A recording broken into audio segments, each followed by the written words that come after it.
Hey guys, gonna make a quick video. Well, I don't know how quick it's gonna be, but I'll try to make it quick. Quick video about the Jets running back situation, which compared to past years is, I'm looking at my glasses and I want to crack up laughing.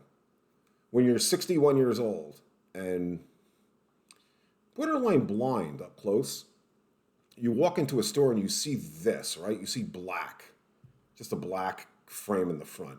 And you say, fine, there's no problem with that. And then you get home and you put them on, and your son or somebody's walking by and they just say, "You're kidding me, right? What's the problem? Those glasses. What's the issue?" And then you realize the side is this. It's got like a lot of stuff going on. You know what I mean? And then you think to yourself, God, in certain countries you can possibly get locked up for that, you know? So anyway, those are my glasses. Back to the running back. So the bottom line is, what is going to happen in the running back situation? Currently, you have 6 running backs on the roster. I'm not going to include Walter that much in the discussion for 2 reasons. Number one, I truly, honestly don't know that much about him. And number two, I don't think he's going to be in the equation. I haven't heard much about him. You know, I mean, we've heard about everybody breaking runs, but I just can't see it because I just think there's so much love for the first at least 4 guys, and probably the 5th guy also, whoever the 5th guy is going to be. And of course, the next question is, how many running backs do the Jets go with? You know, do you include Wesco? Because Wesco may be converted over to fullback as a 5th or 4th. You know, there's a lot of questions as far as that concerned. I don't believe they'll just go with 3. There'll probably be 4.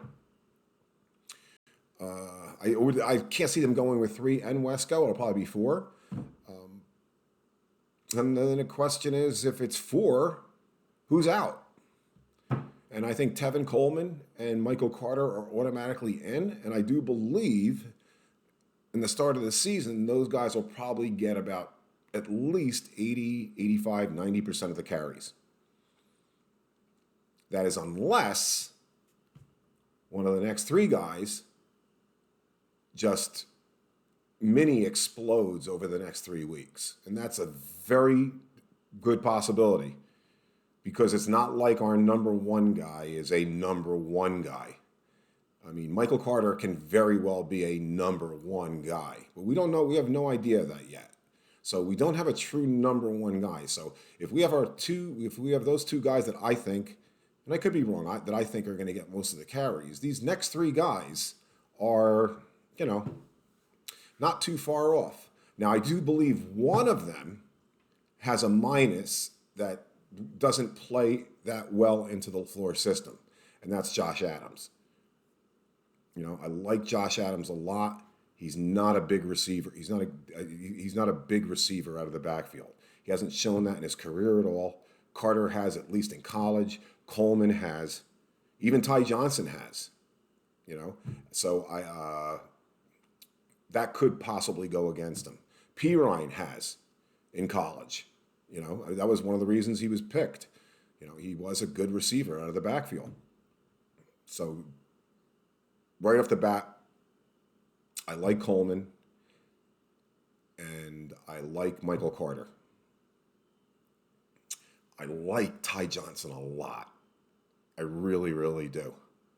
And what puts him over the top for me as the 3rd guy is his ability to receive out of the backfield, because he is a decent receiver out of the backfield. I mean, he's had a good career, you know, not only with the Jets, I think it was with the Falcons. He's had a good career out of the back, you know, with receptions.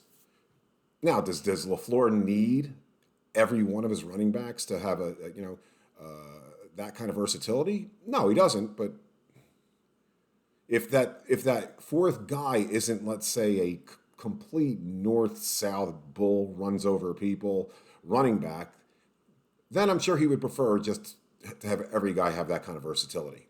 So I think that's where Ty Johnson has the edge. But the edge over who is the question, you know? And then we boil down to Josh Adams and P. Ryan. And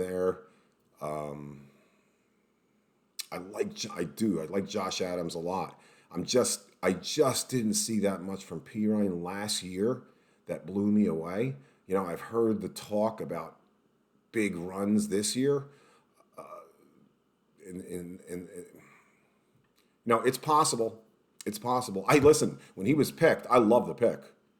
I love the pick. I thought it was a great pick.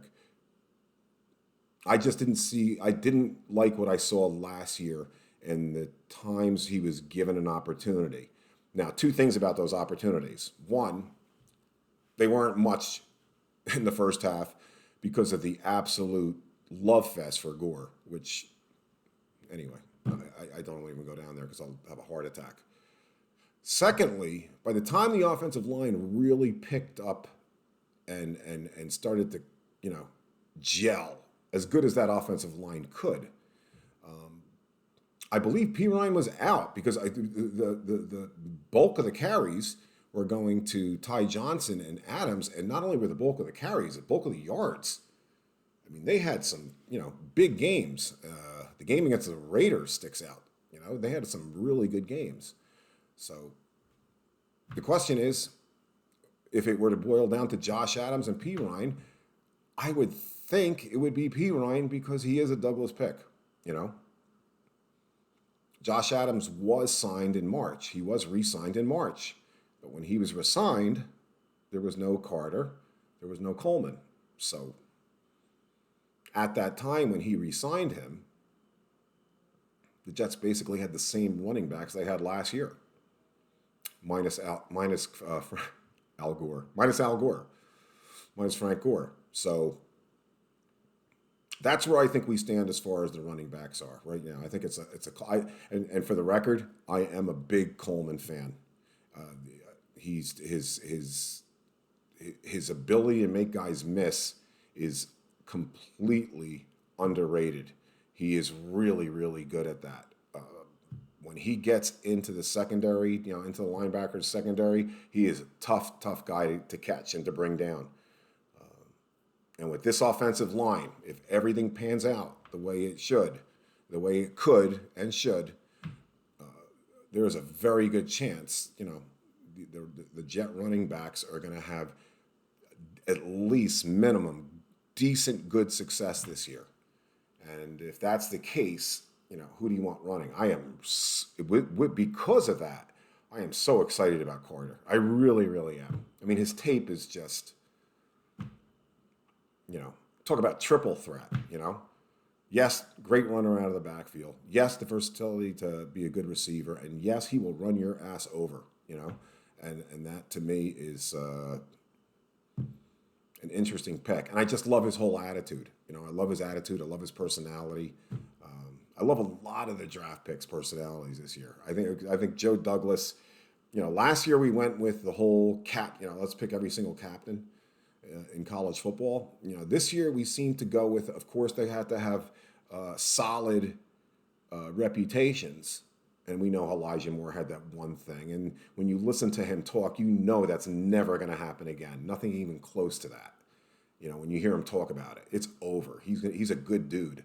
But when you hear these guys, he again went for real good solid citizens, but he also went for verbally lovers of football, not guys that just you used to hear all the time. They love the game. They love the game.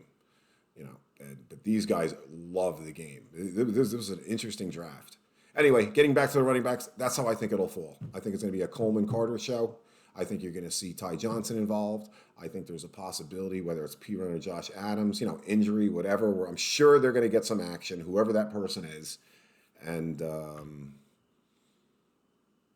I just have a funny feeling it's not going to be Josh Adams, and that would bother me. That would bother me a little bit, unless P. Ryan shows me and I'm completely wrong with my gut thinking on that. So that's where we stand, and that's our running back discussion. Please be nice and like or subscribe. And if you leave a comment, be nice. I'm 61.